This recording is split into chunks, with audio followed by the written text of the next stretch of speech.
Welcome to Alpha Coding Podcast, an all-access pass to medical coding and billing pro tips that help you start your week off smarter. And now, here is your host, Toni Elhoms. Hello, everyone, and welcome to the Alpha Coding Podcast series. I am your host, Toni Elhoms. Welcome to episode 42 of the podcast. Today is October 19th, and I'm excited for today's episode because I invited a special guest to join us. Before we get started, I want to give a big shout out to all of my international listeners. I was looking at my stats recently, and we are being heard in over 36 countries, which is incredible. When I first started this podcast, I was thinking most of my listeners would be in the United States, and they are, but to know that we've reached over 36 countries, that is absolutely incredible. So thank you to everyone for your support. Before we dive into our topic, it's time for your Monday dose of positivity, the Mindset Monday tip, and it's brought to you by Contempo Coding, which is an on-demand educational resource provider created for coders by coders. They specialize in affordable coding certification prep courses to help you accelerate in your career. Right now, they're offering an exclusive special to Alpha Coding Podcast listeners, and that's $125 off the Certified Risk Adjustment Coding Prep course, which has a 100% pass rate, by the way, as well as some great bonus content when you order through our affiliate website. Visit our website, alphacodingexperts.com, and head over to the Deals and Discounts tab for a link to take advantage of this absolute steal of a deal. So our Mindset Monday tip is all about sharing your story. The quote I want to share with you says, "One day you will tell your story of how you overcame what you went through, and it will be someone else's survival guide." And I love this quote because your story has so much power. You have the power to inspire other people based off of sharing the adversity that you have overcome. And my friend Victoria Mole and I were actually just talking about this. When we first got into coding, there was no YouTube, there was no Facebook groups. So when you got certified or if you had a question, you were just kind of left in the dark. There were, different forums and things that you could search on Google, but the community that people have access to now, the resources that people have access to now is incredible. And if you're not taking advantage of that, you absolutely should. So when people like Victoria Mole and myself share our story, we're really trying to make this easier for someone else and create that survival guide for you. So your story has power, and our stories help emotionalize information and inspire other people. So share your story because you just never know who you could inspire. So our guest for today is Cheryl Turner, and she's the Director of Global Education and Training at Legion Healthcare Partners. Cheryl is based out of Chattanooga, Tennessee, and holds a doctorate in education. She's a subject matter expert on all things education and radiation therapy. She also hosts the Radcast podcast, which you should definitely check out. I invited her on the show today to discuss her best pro tips for adopting a no excuses mindset. So thank you for joining us today, Cheryl. Thank you so much, Toni. I'm excited about this. It's not often that I get to sit on the other side of the microphone, so I'll tell you, I was a little more anxious about answering questions than I usually am about asking questions. So I'm excited about this, and I'm excited to be on this side and to talk to your audience. Hey, me too. It's going to be fun. So we both talk a lot about the importance of mindset and how mindset can literally make or break your success. So talk to our audience a little bit about the importance of calibrating the right mindset. So that's an excellent place to start. And I love that you use the word calibrate. So when you think about calibrate, you think about getting something ready. You think about testing something or looking at it, especially in healthcare, you think about calibrating machinery or equipment, or, if you think about your car. So I love that you used that word calibrate your mindset, because I often think that you're not just ready to go. Just if you think about a piece of equipment, it's not just born ready. It's not just ready to go. It takes some time. It takes some time and some thought and some process and processing. I think a right mindset really has to be worked on and kind of thought through. So back to that calibration thing, it takes some delivery. It takes some thought about it. It's hard to be in a good mindset all the time.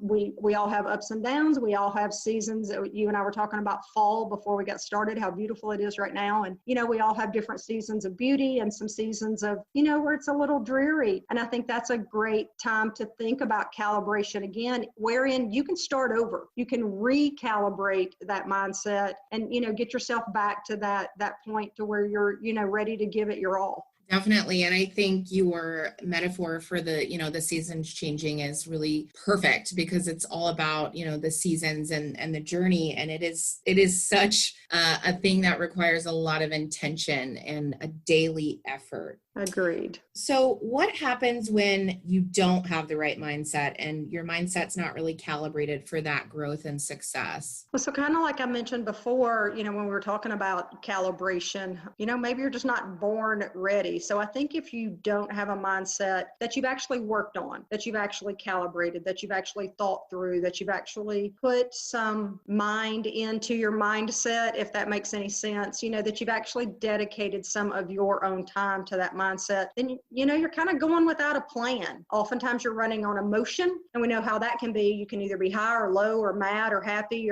and that's not effective. It's not always the best way to reach, some goals that you may have set. So when you don't have your mindset calibrated for growth and success, you may find yourself running without a plan, running on emotion, running on highs and lows. And then you've also got to ask yourself, if your mind's not calibrated for growth and success, what are your other options? What are you doing? What are you thinking about? What are you calibrated for? If we go back to, machinery or equipment or your car, if your car's not calibrated for success, is it calibrated for failure?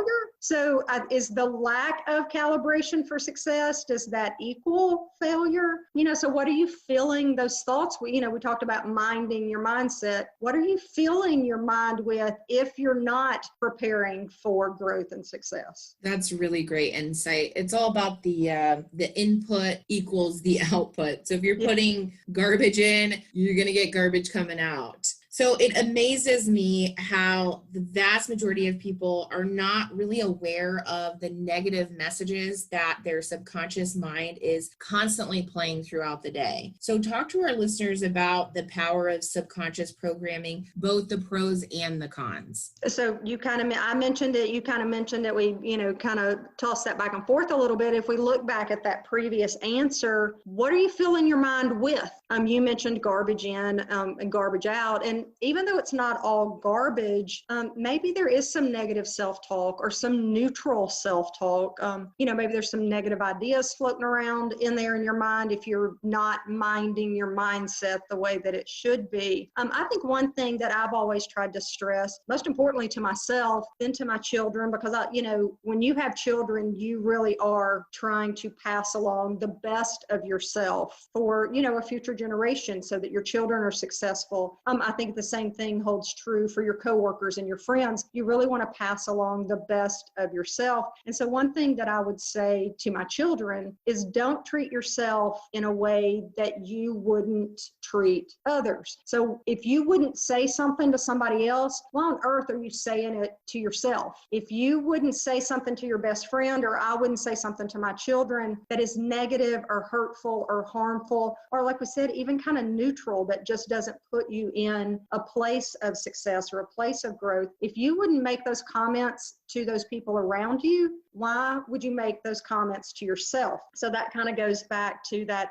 garbage in, garbage out sort of thing. If you're filling your mind with things that you wouldn't even say out loud to somebody else, you can't expect very positive results on that. And another thing I'd like to add is I often think, even though this is as the media likes to say, unprecedented stressful times, not just during this time, but in any aspect of life, I think people fail able to recognize the little things. And I know that sounds very cliche, but if there is some negativity going on around you, if things aren't going the way that you may want them to, if it looks like there's no end in sight, there's always something positive going on around you. As you and I discussed fall, and we discussed the leaves because I live in the mountains. We discussed how beautiful it is, or, recent vacations we'd taken with family, or just spending time or connecting with people like you and I've connected virtually. I think there's always something positive, that even though everything else may look like it's falling apart, there's something positive that you can put in your mind to help generate those positive thoughts. So true.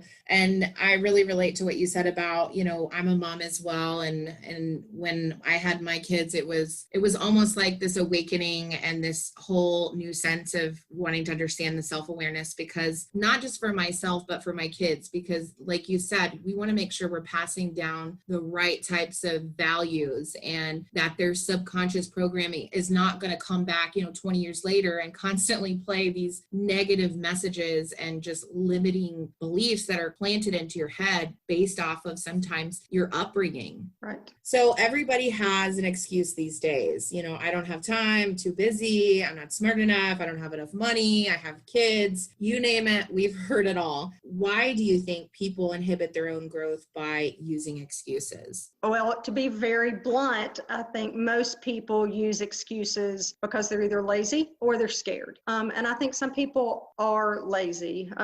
Being a go-getter, being 100% all the time, that's not for not everybody's a type A person. Not everybody is always up and going. So I do think some people are lazy. I think some people set goals that they really have no intention of ever striving towards. I think that they think they want to do something, but aren't willing to put the work in to get there. Now, I think that can also be for a myriad of reasons. Some of that is because they could be scared. Some people could be scared. What happens if? What happens if I do reach that goal? What happens if I try and don't reach that goal? And I also think there needs to be some distinction between excuses and circumstances, because there are circumstances in life. As we both said, we are mothers. I couldn't do the same thing when my children were very little that I can do now. So I think there's a difference in circumstances and excuses. Excuses are something that stand in your way. Excuses are something that you set up as a barrier. Circumstances are part of your life. You can work around those. You may have to choose a different season where you're going to work around those, but you don't make an excuse for them. You work through those circumstances. You may have to put something off for a little while. You may have to go about it a different way, but it's not an excuse. And I do think that, people have expectations that are out there that either they've set for themselves or they believe somebody else has set for them. And then I also believe that comparison is deadly. It's deadly to your psyche. It's deadly to your mentality. It's deadly emotionally if you constantly compare yourself to whatever. I want to be like, I want to have whatever I want to do. Not that it's wrong to look up to other people, to seek out other people for advice or wisdom or mentoring, but to compare yourself is going to set you up for expectations that maybe you can't reach. And I think you have to be true to yourself. And I think we'll get into that here as we keep going through the interview. I'm talking about how to be true to yourself. But as far as those making excuses, like I said, I think it kind of boils down to two things. You're either lazy or scared. Absolutely. And I think your point about the excuses versus circumstances, that's a powerful distinction. So what are your best pro tips for our listeners that struggle with limiting beliefs and self-doubt? Well, so if we go back to that, how you talk to yourself or how you treat yourself, and you wouldn't treat yourself in a way that you wouldn't treat others. I think my best pro tips for people that are struggling, with maybe how they treat themselves is, first of all, know yourself. And this is something that I just brought up. Know who you are and know what you want to do and know what you're capable of. For example, I could set a goal of saying, I'm going to run in the Olympics. No, I'm not. I could try all day long and I'm never going to race in the Olympics, but I can run a 5K. I can run a 10K. I'm currently training for a half marathon, so we'll see how that goes. But know yourself, know where your passions are, know what you want to do. Don't set a goal for something that you don't even want to do. Then I think you have to push yourself. You're not going to get there if you don't put in the work, if you don't push yourself. Back to the running metaphor, I'm not going to get to that half marathon unless I push myself beyond things I never thought I could do. Take care of yourself. Personally and professionally, I'm very protective of my professional reputation. I've worked very hard and long to get here, and so I protect myself. Personally, I take care of myself. I reach out to friends. I read. I hike. I run. I do things to take care of myself. And finally, celebrate yourself. If you do something good, give yourself a giant pat on the back and a mani-pedi or a day at the spa or a nice meal or a nap, whatever you may want. But if you've set those goals, you've pushed yourself to get to those goals, you've successfully reached those goals, you absolutely take time to celebrate that you won, that you did it, and then you move on to the next one. Those are excellent pro tips. So you have a get it done no matter what mentality. So what are your top 3 pro tips for adopting that no excuse mindset? I have to say, first and foremost, and this is how I try to behave in every situation, is you have to act with humility, integrity, and grace. Once again, don't treat yourself in a way that you wouldn't treat others. And it's very easy, or it's much easier for you to recalibrate that mindset, for you to think freely, for you to be open and honest with people if you are treating yourself and others with humility, integrity, and grace. And that way, you don't have to make excuses. If you're doing the right thing, if you're treating people the right way, if you're treating yourself the right way, there are no excuses because everything's already centered up and lined up. I might also say to find support and be support. Find your people. I have a very small circle. I think you would find most successful people really do have tight circles. So find your support group. Those are the people that you can call whenever you need to. Those are the people that'll listen to your stupid ideas. Those are the people that'll, pick you up off the bathroom floor when you've had a meltdown. But also be support. Make sure you're the support to the people who need it. Be a mentor, be a friend, be a spouse, be a mom. Be the support that you need from other people because they need it too. And then finally, understand that you can celebrate other people as well. Part of that's that support thing. This is kind of a combination of the support thing and the acting with humility, integrity, and grace. I don't need anybody else to fail in order for me to be successful. You've seen it written, this isn't a competition, we can all win, those sorts of things. And I know the business world sometimes gets a little nasty or dirty. Being in healthcare, there are lots of secrets in the back halls of healthcare. I don't need to treat someone else lower than me or worse than me or down in order for me to succeed. We can all treat each other with peace and respect, and we can all be successful. And I would say lastly, I think I kind of ran on there, is do the work. And I've said that a couple of different times. Don't set goals. Don't set yourself up. Don't think that you're going to have a no excuses mindset if you're not willing to do the actual work that it's going to take to get there. So I think finally, my last pro tip would be you've got to do the work. Hard work works. Yeah, yes.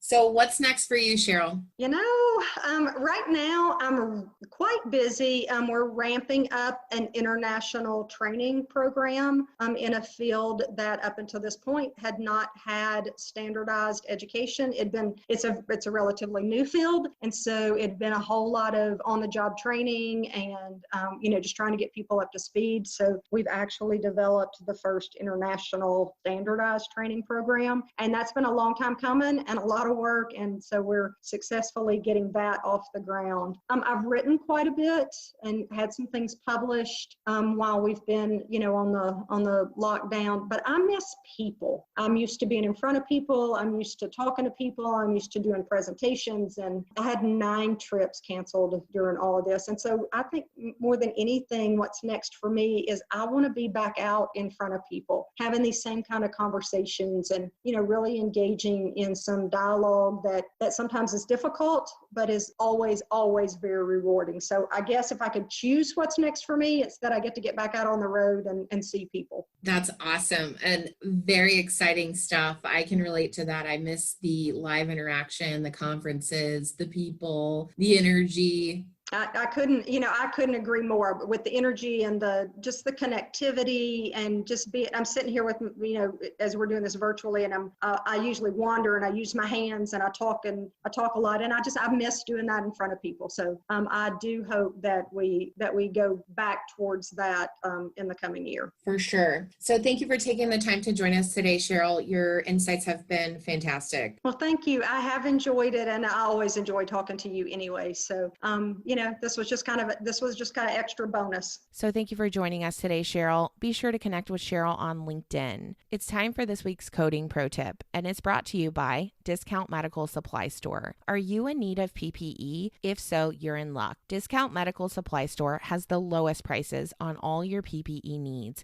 including N95 masks, respirators, and so much more. Visit our website, alphacodingexperts.com, and head over to the Deals and Discounts tab for a link to take advantage of special pricing on all your PPE needs. If you have a coding related question and would like it to be featured in one of our coding pro tips, please reach out to me on LinkedIn, Facebook, Instagram, or YouTube. So this week's coding pro tip comes to us from Wisconsin. Hi, Toni. I'm new to ophthalmology coding and was hoping to find a mentor or someone with ophthalmology experience to show me the ropes. What is your best advice for finding a specialty specific mentor? So this question comes up a lot, and if you're looking to transition into another specialty, it's always a good idea to find somebody that's already learned the specialty, that has years of experience. So if you can find somebody that can give you some really great advice about the specialty, some resources to plug you into, it can really help you hit the ground running. So I would recommend getting plugged into the Facebook groups on the AAPC forums. A lot of times in those forums, you can find people that are very specialized in their area, and they're more than willing to help. Also, the AAPC has a mentorship program. I'm not sure that they offer it specific to specialty, but definitely check that out. And then of course, go on LinkedIn. There's so many people on LinkedIn that you can reach out to and develop a relationship with. But just keep in mind that when you're asking people for their time and to share their expertise with you, you have to be respectful of their time. And you also want to try to reciprocate in any way that you can. So that's my best advice for you. And I hope you find a great mentor. Please remember to hit that subscribe button now so you never miss another episode. Also, be sure to drop us a rating and review on iTunes. We really appreciate your support. So this concludes today's episode. Until next week, thank you for listening to the Alpha Coding Podcast. We'll see you next Monday.